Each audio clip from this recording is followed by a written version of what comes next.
यीशु मसीह के नाम में आप सबको जय मसीह की। आइए हम निकालेंगे नीति वचन की किताब 4 अध्याय उसका 25 पद। यहाँ इस प्रकार से लिखा है, तेरी आंखें सामने ही की ओर लगी रहें और तेरी पलकें आगे की ओर खुली रहें।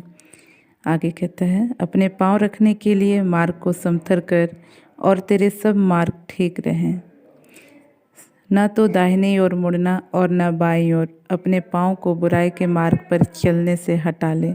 यहाँ देखते हैं प्रिय परमेश्वर का वचन कहता है कि तेरी आंखें सामने ही की ओर लगी रहें। तो आज जो है प्रिय, हमको अपनी आंखों को परमेश्वर की ओर लगाए रखना है, व्यर्थ बातों की ओर हमको नहीं मुड़ना है।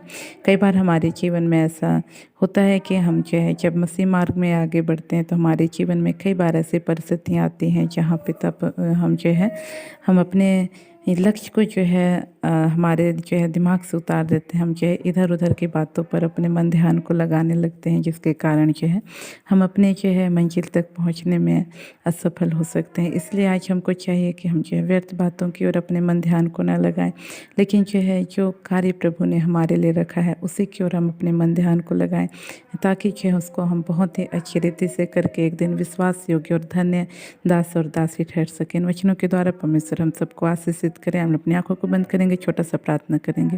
प्रेस लॉर्ड प्रभु जी, आपने अपने वचनों के द्वारा बोला, बातचीत किया, उसका धन्यवाद करते हैं प्रभु। हमें सारे की सहायता कर प्रभु कि जिस कार्य को आपने हमारे लिए संसार में करने के लिए रखा है प्रभु जी, जिस उद्देश्य के साथ आपने हमें संसार में भेजा है उस पर अपने फोकस को बनाए रख सकें। ऐसा अनुग्रह कर, मन ध्यान भटकाने वाली बातों की ओर नहीं प्रभु जी, लेकिन प्रभु सिर्फ उन्हीं बातों पर प्रभु अपने ध्यान को लगाने मदद कर जो प्रभु जी आपने प्रभु हमारे लिए ठहराया है। प्रभु जी कोई भी बात प्रभु हमें आपके मार्ग से विचलित न कर सके, ऐसा अनुग्रह कर।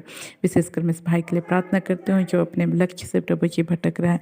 प्रभु इसको तूने एक सेवकाई के लिए प्रभु जी दर्शन दिया है, एक सेवकाई के लिए बुलाया प्रभु जी। वह भाई प्रभु उसकी ओर बढ़ रहा था प्रभु, लेकिन अब प्रभु जी उस मार्ग से वो विचलित हो चुका है प्रभु जी। तो उस भाई की सहायता कर, एक बार फिर से प्रभु जी अपने मन ध्यान को उस प्रभु जी कार्य की ओर लगाने के लिए जिसको तूने उसको करने के लिए रखा है प्रभु, उस तो सहायता करके उसकी ओर अपने मन ध्यान को फिर से एक बार लगा सके। तमाम उन भाई बहनों के लिए प्रार्थना करते हैं जो आज प्रभु अपने लक्ष्य से प्रभु भटक गए प्रभु जी, उन कार्यों के प्रति प्रभु जी निश्चिंत हो गए जिसको करने के लिए तूने उनके लिए रखा है प्रभु। तू सहायता कर पिता परमेश्वर कि वे अपने फोकस को फिर से एक बार प्रभु ठीक कर सके, अपना ध्यान को एक बार फिर से उन बातों की ओर केंद्रित कर सके प्रभु, और आनंद और हर्ष के साथ उन कामों को करने के लिए सहायता कर। हाँ प्रभु जी, तो प्रभु आनंद से धर्म के काम करने वालों से मिलने वाला परमेश्वर, तो हमें हर एक की सहायता कर कि जो कुछ हम करते हैं प्रभु आनंद से कर सके। हर एक बात का धन्यवाद करते बात उन्हें प्रार्थना सुना, धन्यवाद। इन प्रार्थनाओं को यीशु के नाम मांगते हैं, आमीन। आप सबको जय मसीह।